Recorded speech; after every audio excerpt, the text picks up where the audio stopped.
Karibuni tena mara nyingine ndani ya mjukuu wa bunduki. Huyu mama wa Tanzania, Mama Samia, Mama Suluhu.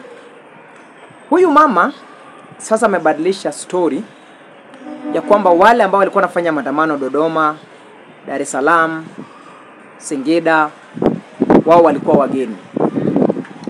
Ndugu yangu Mkenya ama Mwafrika mwenzangu, uongozi ya mwanamke ni uongozi ya kihimla. Tulidhani ya kwamba hawa wanaume ambao wanatuongoza, akina Museveni, hawa wengine akina Mheshimiwa Rais William Ruto, ndio viongozi ambao ni wa kidikteta. Kumbe uongozi wa mwanamke ni uongozi wa kihimla, uongozi wa kimabavu, uongozi ambayo haisikihi wananchi. Ndugu yangu mzalendo Mwafrika mwenzangu, huyu Mama Suluhu ambaye alikuwa anashindana na Samia, sasa ni rais wa muungano wa Jamhuri wa Tanzania, alikula jana kiapo hakijificha bila wananchi milioni 31 ambayo walimchagua. Jinsi anadai ya kwamba alichaguliwa na kura ya zaidi milioni 31. Iwapo nimechaguliwa kama mjukuu kuwakilisha wananchi na zaidi kura 10,000, kwa nini najificha kukula kiapo kama rais ama nakula kiapo kama kiongozi wao ya ambao wananchi ambao walinichagua? Ndugu yangu mzalendo Mwafrika mwenzangu, Mama Samia ni mama ambayo hana uongozi.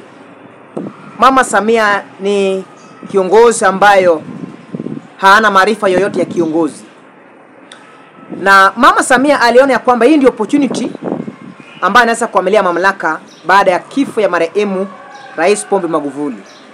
Na ukifuata historia ya Magufuli, wakati alikuwa anataka kuwa rais wa muungano wa Jamhuri wa Tanzania, Magufuli hakupendelea Mama Samia kama naibu yake. Magufuli marehemu hakutaka kusaidiwa kazi na Mama Samia Suluhu. So Magufuli alimuona huyu mama kitambo ya kwamba huyu mama ni dikteta. Huyu mama amekuwa waziri.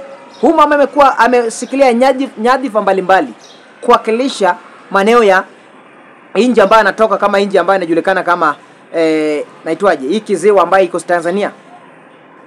So unajaribu kujiuliza kwa nini kama Magufuli hakuwa anataka huyu mama.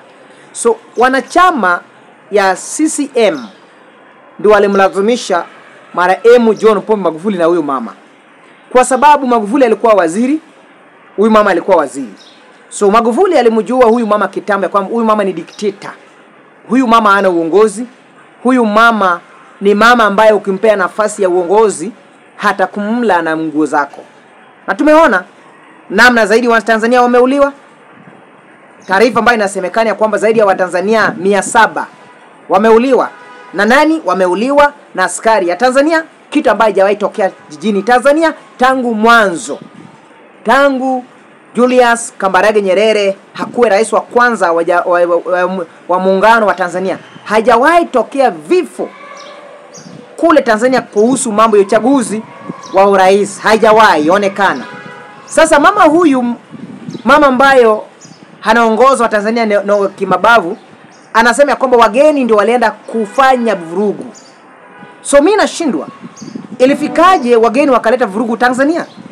Tanzania huwezi vuka mpaka kama hauna kibali. Ndugu yangu huwezi. Aswa nyakati ya uchaguzi Tanzania huwa wanaweka vikwazo ama mpaka yao huwa inakazwa ulinzi zaidi. Vizuizi inawekwa kila barabara ili ufike Tanzania. Sio jambo rahisi kuingia Tanzania kwa sababu vizuizi ni wengi. So ningependa kuambia Mama Samia ya kwamba Afrika kuna mjinga unless ni wewe ndio mjinga. Afrika, East Africa, hakuna mwananchi ambaye ni mpumbavu.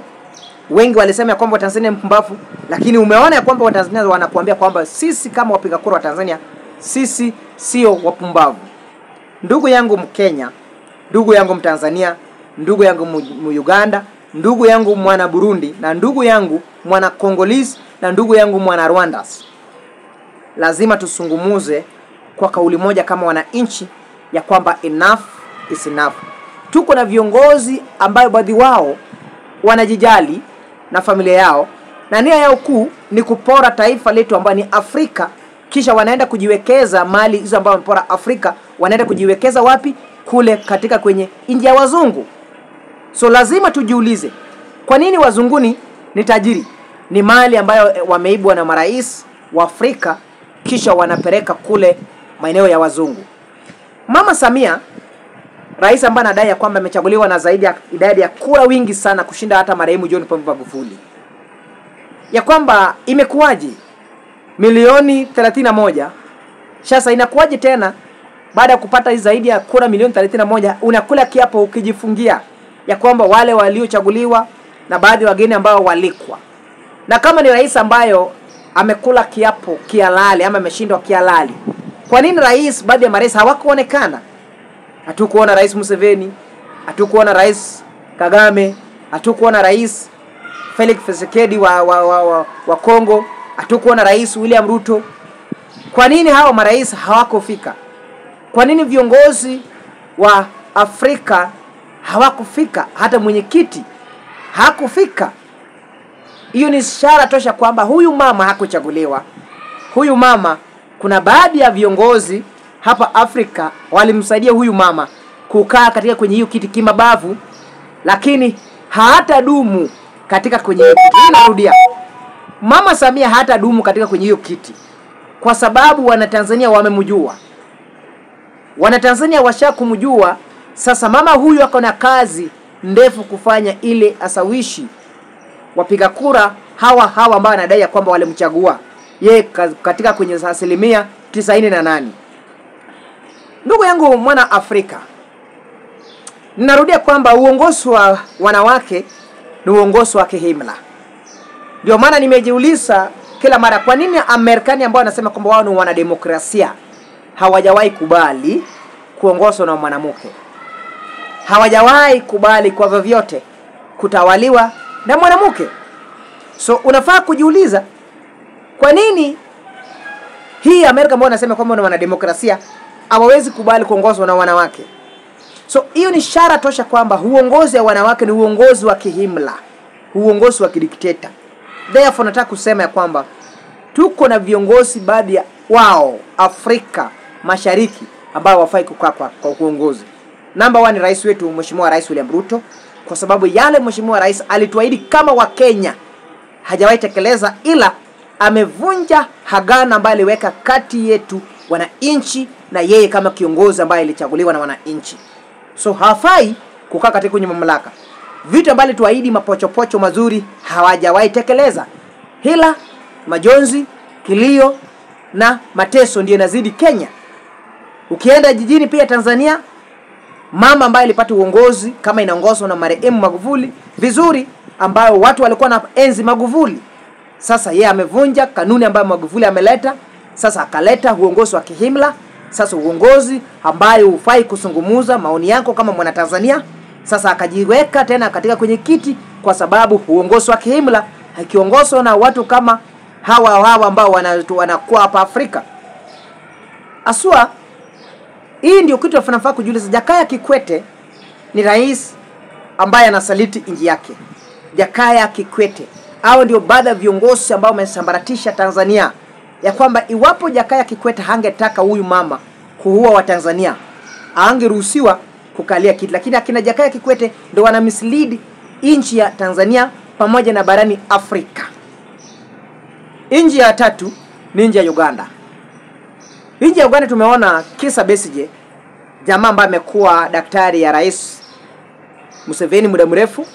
Sasa kwa sababu amejitokeza kupigania wana Uganda, sasa Rais Mtundu, rais ambaye amekaa zaidi ya miaka 40 katika kwenye uongozi, hataki akina hawa Kizza Besigye kusungumuza tatizo la mwana Uganda. So ukiangajaribu kuangalia Tanzania, Uganda, Kenya, uongozi ambao umejawa kihimla. Ukienda pia kule Kongo, uongozi wa kihimla. Burundi, uongozi wa kihimla. Uongozi bora East Africa ni uongozi wa Paul Kagame, rais wa Rwanda. Langu jina ni Mjukuu wa Bunduki, tafakari ya babu mwana Afrika mwenzangu. Uongozi wa Tanzania na uongozi wa Kenya, ni uongozi wa Uganda, ni uongozi wa kihimla.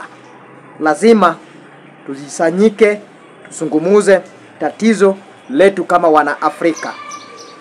La sivyo hawa viongozi hawatakubali sisi kama wananchi tupate haki yetu. Ni jukumu langu kama mwananchi, jukumu lako mwana Tanzania, jukumu lako mwana Uganda, jukumu lako mwana Kongo, jukumu lako mwana Rwandis, ili tupiganie taifa wa Afrika. Tafakari ya babu langu jene mjukuu. Share, comment, share link ili nikuwa na traffic. Asante na Mungu akubariki.